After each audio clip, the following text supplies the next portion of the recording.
Senator Honasan render a report. Baski patihag siya lang hanggang, kasi gabi naman, basi isang report lang. Pakinggan natin yung banon ninyo. Kapwa ninyo, Mayor. Thank you, Mr. President. Mr. President, may I have permission to take off the mask? Yes, of course. I have tanggal ko rin ang ano. Mr. President, before I proceed with my presentation, matapos po, with the permission of our colleagues, may I just raise a few issues? Go ahead. Without being answered, I don't Go ahead. want to, it does not merit a reply because this is an open hearing. I put this with your permission, Mr. President, at the doorstep of Sina Wilkins, no, Sina Greg. Habang nag-lecture kanina, nag-present kanina si Wilkins, kami ho rito, yung mga PMA, parang we felt very uncomfortable. Dahil PMA graduate itong bata natin eh. Pero just like any production line, siyempre may lalabas din dyan na factory defect. That's one issue. That's a reality. Kahit na sir yung mga pare, sa seminaryo, hindi man lahat nagiging pare. May lumalabas. By the way, sir, as a matter of information, tinanong ko dun sa mga ex-seminaryan, ano yung pinakamahirap sa vows na sundin, yung poverty, celibacy, and obedience. Akala ko, sir, yung celibacy. Hindi pala, sir, obedience. Because it goes against the sin of pride. Pag yung nag-uutos sa'yo, kumbinsido ka na mas bobo kaysa sa'yo, hirap na hirap yung kalooban mo na sumunod. So, obedience pala, sir. True. But going back, sir, to the issue of Mr. Acerto, I think, sir, it will serve the public interest if we are able to find out kung sino ang handler ni Acerto. Or if he is a free agent. Kung hindi natin, sir, may I address Wilkins? Kung hindi natin matumbok yung Wilkins, ang grabe na damage sa public interest is pag kinukonsinti si Acerto. Yung sinabi ninyo, sir, na why are we giving him airtime in a public hearing? Ang mapansin niyo, sir, if you look at my own record when I was in another branch of government, hindi ako masyado nag-attend ng hearing eh. Unless ako ang chairman, no? Because as a rule,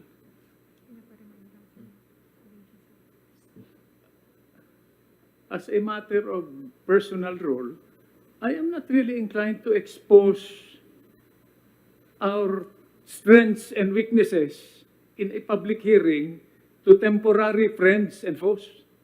Parang binulat-lat natin kung saan tayo malakas at kung saan tayo mahina to our temporary friends and enemies. And I think this is the issue with Mr. Acerto. Pinakikita natin, forgive the vocabulary, kung gaano tayo kagago paminsan-minsan. Yan, sir, konsintihin natin sa Senado. I will not go into personalities because yung iba naman dito, sir, mga kaibigan naman natin. Ayun lang, panahon ng eleksyon, di kailangan mong pakita visibility and audibility. We don't fault them for that. But at the expense of national security and public interest, parang kami, sir, ng mga dating sundalo dito, parang, ano, sir, nagpapatayan tayo only to end up like this. One guy, factory defect, will destroy the security of this country. And China will not look too kindly on us. Yari na naman tayo, sir. Sayang, sir, sayang lang. Dahil, when you are in term, pag patapos na, sir, kayo ng term ninyo, ang pinag-uusapan namin palagi is what will happen after your tour of duty. What will happen to continuity, to sustainability, to policy predictability. Yun lang naman, sir, gusto kong ilabas dahil Thank you, sir. bihira naman tayo, sir, magkita-kita. Yes, sir. So, I understand. Thank you, after sir. Wilkins' presentation, sir, baka antukin lang kayo dito sa presentation. Yes, May I proceed, sir? yes, sir. Mr. President, mga kapwa, ang instruction sa amin, sir, is to talk in plain language. So, I will comply. Mr. President, mga kapwa lingkod bayan, mga kababayan na nakatutok ngayong araw, magandang araw sa inyo. This is our first slide. Connectivity po ang issue dito sa inyong Department of Information and Communications Technology, which is a technical support department and which has some regulatory functions. Ito pong connectivity, yung access to data and information, is now classified as a right. Parang concert. Food, clothing, shelter, education, health services, and then access to data, information. Yun sir ang connectivity. Ngayon sir, nung i-assign ninyo kami 2.5 years ago, napakaliwanag sir, hindi naman nyo sir ako in-assign dahil techie ako. Ang telepono ko sir, magulat kayo, analog pa eh. Pero hindi ko masyadong pinagsasabi sir, baka mapilitan kayong tanggalin ako sa pwesto, mag-resign ako. Sabi nyo sir, connectivity, ang mission ng DICT under your watch. Connect our government to other governments, domestic and global. Government to business para yung balancing natin sir, the health issues, the economic issues, the political and social issues, and the security issues. So connect government to other governments, domestic and global, whatever it takes. Cellphone, internet, laptop, computer. Yun sir ang technical aspects nito. Connect your government to business para may economic activity. Connect government to the citizens and everybody to each other. Tapos sir, hindi pa kayo na kontento doon. Sabi nyo, you do this faster. Efficient, mabilis sir ang signal. Magbayad ka man. Cheaper if not free. Kaya sir, may free wifi tayo ho. And in a more secure manner. Yung hawak sir ni Cesar Mangkaw, the Cybercrime Investigation and Coordinating Center. We have a good team there, sir. Ngayon po, gusto namin, sir, with your permission, our colleagues, ibahagi ang mga programa ng inyong DICT para makamit itong connectivity at yung digital transformation ng bansa. Slide 2, please. Ang pagpapataas ng internet speed ay isa sa mga kasama dito sa connectivity. Alinsunod sa panawagan ng ating Pangulo sa industriya ng telecommunications na pagandahin ang serbisyo nito para papunta na tayo sa new normal dahil may pandemic tayo. Slide 3, please. Mr. President, mga kasama, so nagtaguyod tayo ng mga reforma para mas bumuti ang serbisyo at isa rito yung pagpasok ng DICT Department Circular number 008, Series of 2020, na nagpapahintulot sa mga telco na mag-collocate. Dati-dati kasi sir, mga kasama, bawat telco may kanya-kanyang tower. Isang tore, isang telco. Sabi nyo sir, gawing mabilis, no? Gawing mura kung hindi libre. So naglagay ho tayo ng common tower policy. Isang tore, magsama-sama yung lahat ng telco dyan, bahala na kayo mag-usap, pero wag niyong singilin yung subscriber na mahirap lang ang buhay, singilin pa ninyo, wala pang signal. Yung sir, pag nag-interview sa 6 o'clock news, kumusta yung internet service? Yun nga, nagbabayad ako pero walang signal. Ito sir, yung work from home. Yung study from home. Ma'am, sir, nagbabayad kami, hindi pa rin ako makapag-aral, walang signal. Pero nagbabayad kami. Isang reason yan, sir, is kanya-kanyang tore. 15 million, sir, ang pagpatayo ng isang tore. So, saan mo kunin, bawiin yung 15 million mo? Singilin mo yung subscriber. So, sabi namin, sir, lahat ng telco, magsama-sama sa isang tore, bala na kayo mag-offset, magsingilan. Pero, wag nyo, utos ni Presidente, wag nyo singilin yung subscriber. So, sumusunod na sila, sir. Magbuhat nung sabihin ninyo na pag hindi sila sumunod, bitayin nyo siya sa tower. Di, sir, sunod sila. Naglabas din, sir, ang DICT, kasama yung ibang ahensya ng Joint Memorandum Circular number 1, series of 2020, para mapabilis ang proseso ng pagtayo ng torre, sir. Dati, sir, sa kasalukuyan, sir, 16 days na lang. Nagsimula tayo, sir, nung ilagay nyo kami rito to manage the whole thing, 214 days, sir. Ang kailangan bago mo makuha yung permit para magtayo ka ng tower. From 214 days, 16 days na. Noong 2019, sir, pumasok ang DITO Telecommunity bilang pangatlong major telco. Pareho, sir, ang objective nila, magbigay ng mabilis na internet sa mas mababang halaga. Pagpasok nila sa industriya, sabi nyo, sir, dagdagan, more competition, more players, the net effect is more efficient service, mumura, pabagsakan na sila ng pressure. So, sir, yung Globe at Smart nag-react. So, nag-roll out na sila para pagbutihin yung serbisyo. Nagko-cooperate na, sir. Dati kasi, sir, ang pakikialam lang ng gobyerno, pagbibigay ng frequency. Ang ginawa, sir, ng mga telco, hindi naman nila kasalanan dahil yun lang ang mandato ng National Telecommunications Commission, magbigay ng frequency. Ang ginawa, sir, ng mga telco, dalawa man yan nung una, sir, ginamit, sir, yung iba. Binenta yung iba. Tinago yung iba. Pagpasok natin, sir, sabi namin, yung hindi ginagamit, ibalik. Yung binenta, sabi nyo kung kanino nyo binenta, dahil bawal yan eh. The frequencies are state property. Bawal ibenta yan. So that we can redistribute the frequencies to the other players. Mas maraming player, i-distribute natin yung frequencies, rationalized. May spectrum management policy tayo ngayon na equitable ang distribution. By the way, sir, akala natin 3 lang yan telco. 40 yan, sir. Dalawa man, sir, ang Dennis Oy. Dennis Oy ng dito at Dennis Oy ng Converge. Maliit-liit, sir, yung Converge. Pero siya ngayon, sir, ang nag-iipon ng maliliit para lumaki sila at patas ang laban. Yun, sir, ang... Is this the Oy ng Pampanga? Opo, sir. Opo. Converge, mga kasama. Ito si Dennis Oy ng Converge. Mabilis, sir, ito, ah. Ang backer nito, Amerikano rin.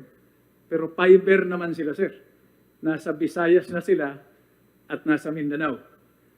Ang ginawa namin, sir, dahil wala tayong pera, sabi namin, isa lang ang request namin sa inyo. Sabi sa amin, Presidente, ibigay nyo sa amin yung mapa ninyo kung nasa na kayo.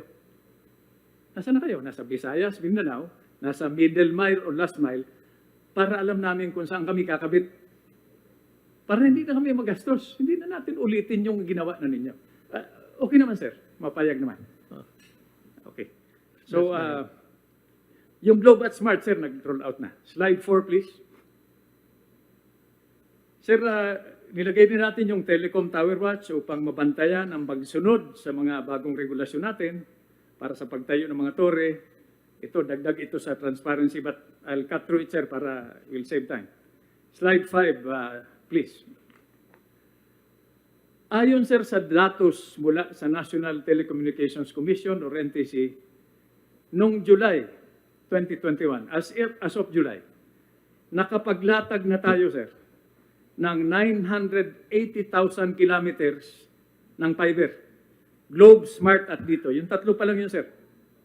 Hindi pa natin binibilang yung maliliit na nagko-combine na ngayon.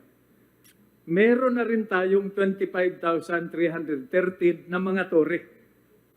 By the way, sir, ang torre ngayon, hindi na, sir, yung parang, pag pinakita ang picture ng tower, sir, parang yung torre ng kuryente na nakikita natin sa mga picture. Mababa na ng konti ngayon, sir. Mga 20 feet ang height. Kaya, sir, ang 400 km per hour na hangin. Pag gusto mong i-disassemble at i-assemble ulit sa ibang lugar, it will take you 2 weeks. Mabilis, sir. Nagko-combine na. Sa Valenzuela, sir, pinuntahan na natin yung una. Ang gumagawa nito, sir, sa ngayon, yung common tower na, magsama-sama na yung dito, yung third telco natin.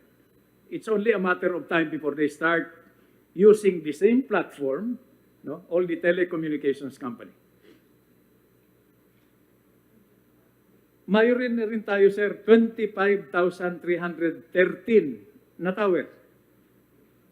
Ngayon, sir, kumpara sa 16,051 noong December 2017. Ang Dito Telecom, yung pinakabago, sir, ay nakapagtayo na since we gave them Congress gave them the franchise, 3,000 na tower, sir, ang tinayo nila. Dahil binigyan na sila, sir, ng tinatawag na CPCN, Certificate of Public Convenience and Necessity. Ang ibig sabihin, sir, is kailangan talaga. So may annual growth rate na rin tayo, 43.54% para sa fiber cable build-up. Pero lahat ito, sir, puro technical na. So I'll try to abbreviate it, sir. Dahil sa patuloy na pagdami ng mga tore at fiber, bumili, sir, na ang internet speed. Ngayon, sir, parang si Wilkin, sir, no? Sa mga bata natin sa PDEA. Paano ko alam ito? Paano, sir, tinesting ko ito personally? Punta ko sa iba-ibang lugar, pati testingin. Of course, sir, pag matsambahan, yung nagbabayad, hindi walang serbisyo, we have to accept that as reality. Pero kung pag-uusapan, sir, efficiency, yung sinabi nyo, faster, cheaper, if not free, wala tayo doon, sir, sa bottom, wala pa tayo doon sa itaas. But we are getting there. Bandang gitna na tayo, sir. Slide 6, please. Sir, noong August 2021, 800% na ang increase natin sa average speed nung hindi gumagalaw, sir, na internet. 300%. Ang bilis, sir, 300%. Sa average speed nung mobile, yung gumagalaw, sir. Ayon sa datos ng isang international na nagre-rate sa telecommunication services. That's global, sir, no? So this is unassailable. Hindi ito para paboran tayo, para ipakita lang, sir, na under your watch, we made some improvements. Hindi naman tayo zero, sir. Mahirap, sir, gawin ito. But, ano, sir, pag tama yung ginawa natin, wala, tamime. Pero pag magkamali ka ng konti, perahin ka talaga ng gusto. But that's life naman, sir. And I think I'm not the one to tell you about this. Sir, slide 6, please. Ang average, sir, na fixed broadband download speed ngayon ay 72.56 megabits per second. Technical na naman ito, sir. Mahirap ipaliwanag sa mga kababayan natin. Ito, sir, itong speed na ito, para just for comparison, itong 72.56 megabits per second, nagsimula tayo, sir, sa 7.91 megabits per second noong 2016. Ngayon, sir, 76.56. Internet download speed naman, nitong August, umabot na, sir, sa 33.77. I'm just giving numbers, sir, para malaman natin saan tayo nagsimula. So, nasa 33.77 na tayo ngayon, nagsimula tayo, sir, sa 7.44 noong July 2016. So, we are complying, sir, with your marching orders. Yan, hindi yan, sir, madinay. Slide 7, please. Nakatuon ang DICT sa pagbuo ng mga infrastructures. No? Pinaigting ng DICT ang National Broadband Program para makabuo ng isang broadband network para sa dekalidad at abot-kayang internet. Hindi na natin hintayin yung mga telco na maglatag ng mga fiber. Tayo na, sir, ang gumagawa nito. Of course, sir, hindi kami nagreklamo sa budget. That emanates from Congress, no? Example, sir, budget hearing the other day sa House. I mean, this is a common experience from your line departments. Humingi kami ng 34 billion. Balak nila bigyan kami ng 9 billion. Kulang, sir, yun sa isang region. Pero, sanay naman tayo, sir, sa wala. Ito, buti nga, sir, meron pa. But I will explain that later, sir.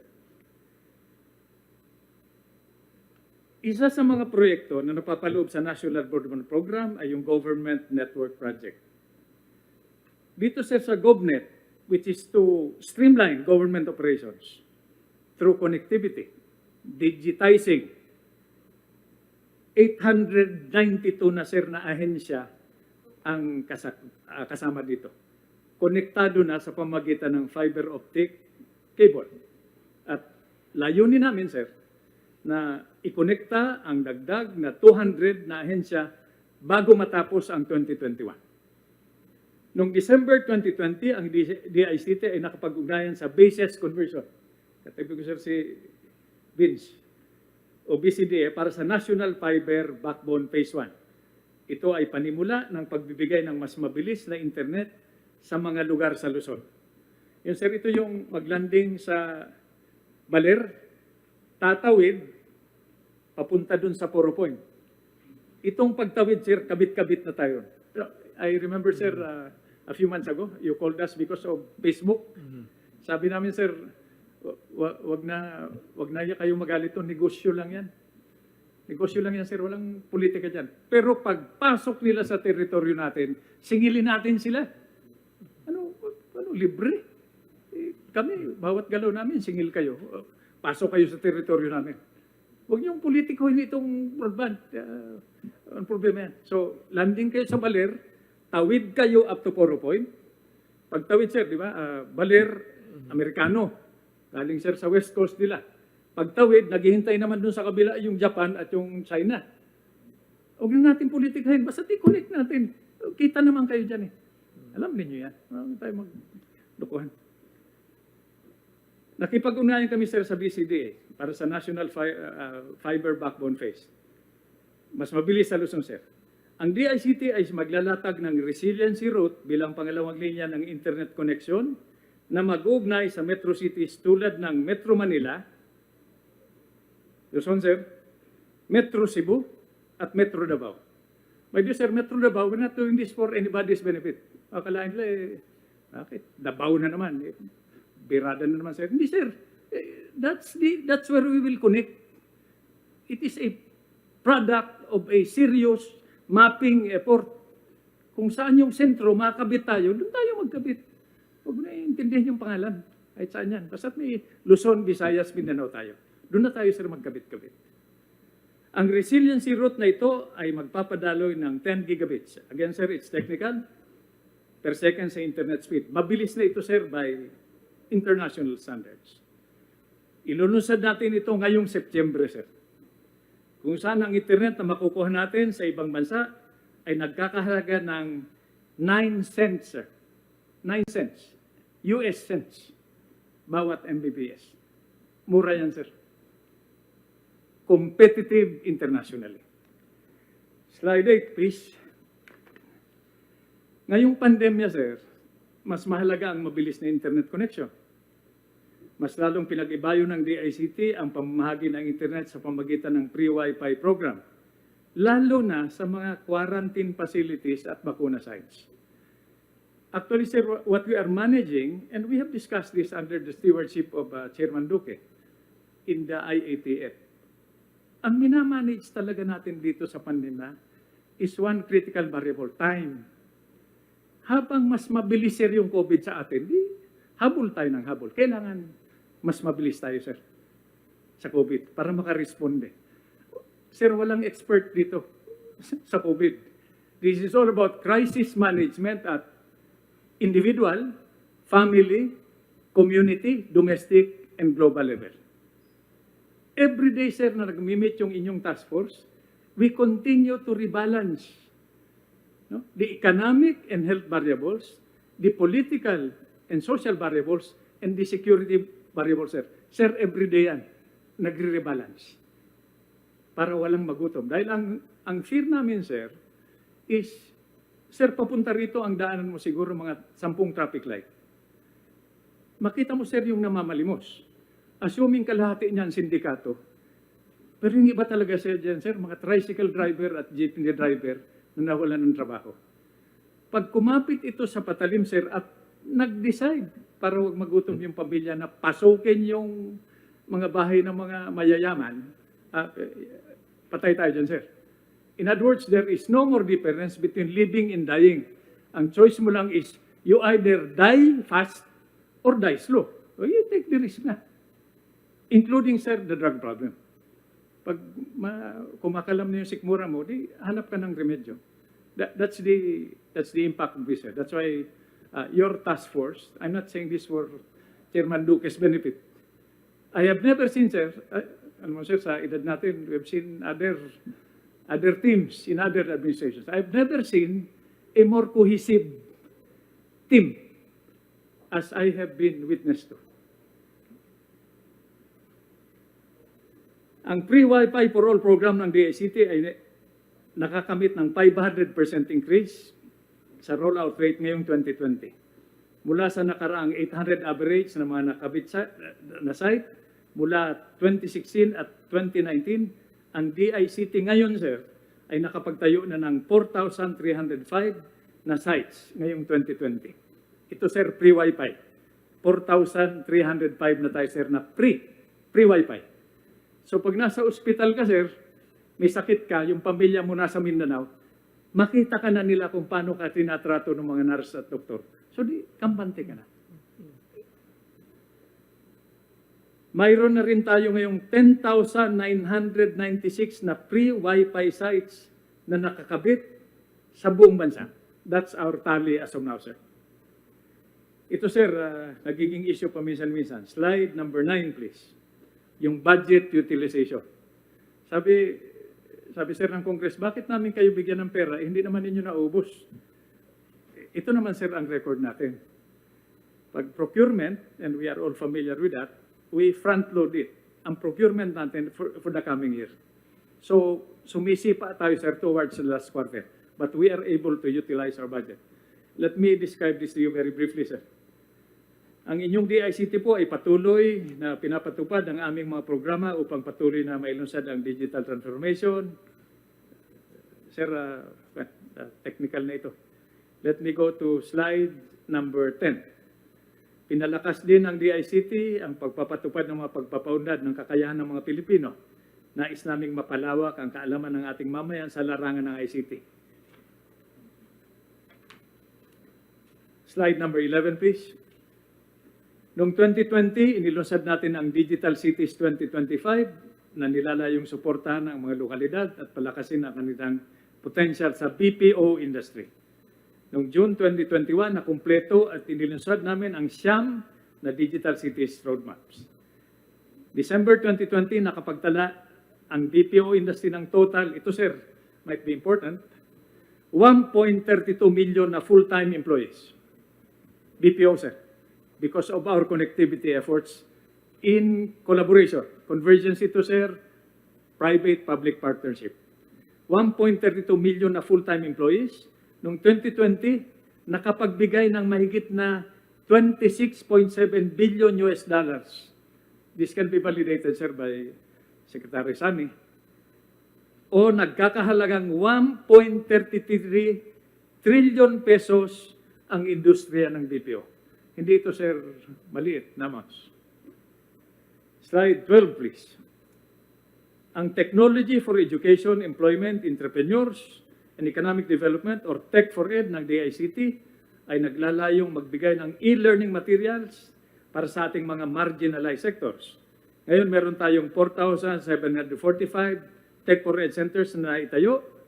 Tayo rin po ay nakapagbigay ng mahigit 340 na Tech for Ed webinars, parang seminar ito, sir, na dinaluhan ng 128,408 na katao.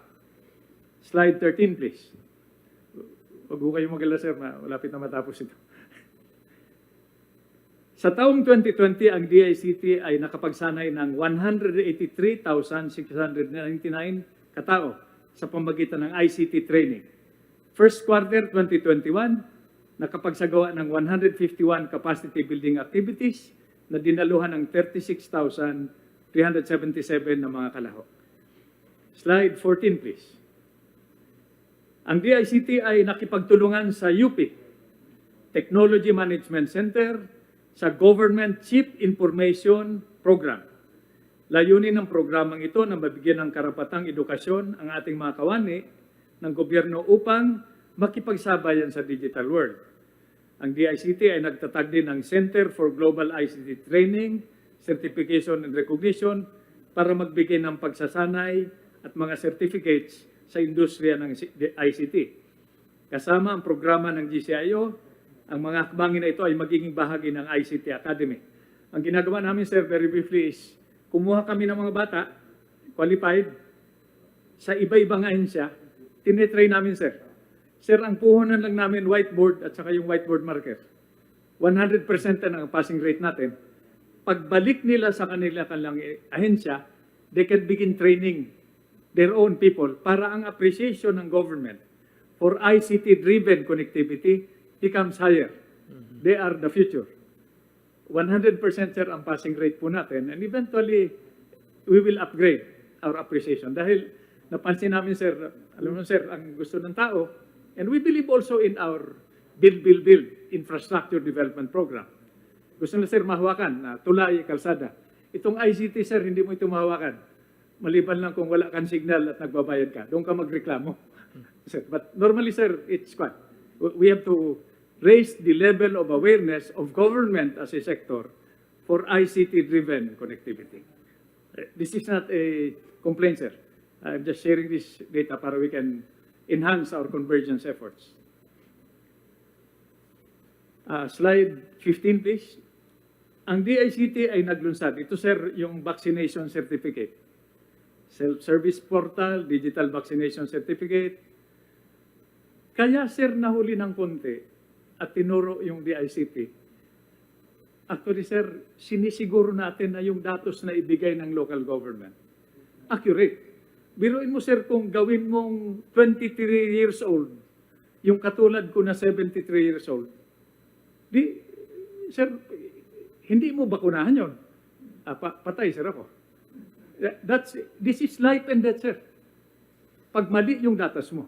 So we took our time because aside from that power being reposed initially sa Bureau of Quarantine na in charge ng polio, smallpox, ang sagot lang, sir, ng DICT natin, yung sa COVID-19.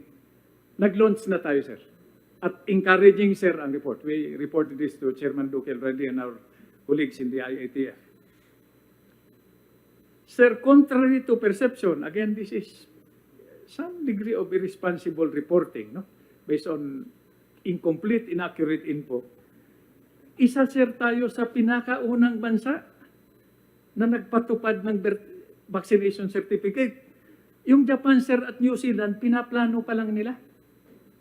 Japan na, sir, at New Zealand. Diba, sir, sa media, inggit na inggit tayo. Nauna tayo, sir. Sa kanila, sir, pinag-aaralan nila, they plan to implement it by December. Ang Vac Certificate Portal ay bahagi ng Vaccine Information Management System or VIMS at sangayon sa Republic Act 11525 na nagsisilbing National Immunization Registry. But I'll cut through this also, sir. Tinutulungan ng DICT at ng task force yung mga LGUs na mapadali ang pagsasagawa ng kanilang vaccination activities para maisumite yung tamang datos dun sa system natin. Slide 16, please. Ang inyong DICT ay bumuri ng mga web-based portals. Binawasan ito ang mga araw para maproseso ang mga permit. Ito ay alinsunod naman sa Republic Act 11032 or Ease of Doing Business and Efficient Government Service Delivery Act. Kapartner namin dito, sir, sina Maya Belhica at si Secretary Mon Lopez. Ating pinatupad ang Integrated Business Processing and Licensing System kung saan mahigit na 600 na LGU na. But again, sir, this is procedural. Slide 17, please. Nagsagawa rin ang DICT, ang inyong DICT ng cyber awareness campaigns para magbigay ng practical na payo upang mapanatiling ligtas ang mga individual sa mga online platform at panatiling ligtas ang pribadong data online. Naglabas din po tayo ng Department Circular number 15, Series of 2020 o ang Child Online Safeguarding Policy or COSP. Layunin ng COSP ang protektahan ng ating kabataan. You have said this time and again, sir, do not harm or kill our children. Or we'll have to do what we need to you. Na pinsalang maaaring idulot ng internet. Slide 18, please. Ang Government Emergency Communication System or GECS project ng DICT ay nagtalaga ng mga mobile operations vehicle for emergency or MOVE upang mapabilis ang emergency communications sa panahon ng mga sakuna at kalamidad. Nagsimula ito, sir, nung magpunta kayo sa Batanes, more than a year ago, under normal conditions. Ang utos ninyo sa DICT, put up an emergency communication system that is not dependent on the telcos. Ito, sir, yung resulta. But because of our contracted fiscal space, imbis na, sir, DC6, yung meron, sir, parang van na malaki na may conference room sa loob, tapos merong SUV at merong motor. Pero yun, sir, matagal na ho yun. Years ago. Ngayon, sir, yung lahat ng equipment doon sa malaki, na maraming antena, at yung SUV, kasya na, sir, sa isang kahon sa likod ng motor. So, mas mura ang motor, mas marami tayong mabili, mas makadeploy tayo, sir, more effectively. That is our projection, sir, for the next budget. Sir, in closing, slide number 19, please. Mr. President, sa 2.5 taon mula nung inatasan nyo kami na mamuno sa DICT, malayo na naman. In fairness, ang narating sa pagtugon sa direktiba ninyo na palawakin ang connectivity sa bansa. At this point, sir, we want to thank you for giving us the opportunity to work with you to serve the highest public interest, whatever the cost. We will not forget this, sir. History will judge us, and I am sure my children and grandchildren will remember your administration. Not because we are advertisers, sir.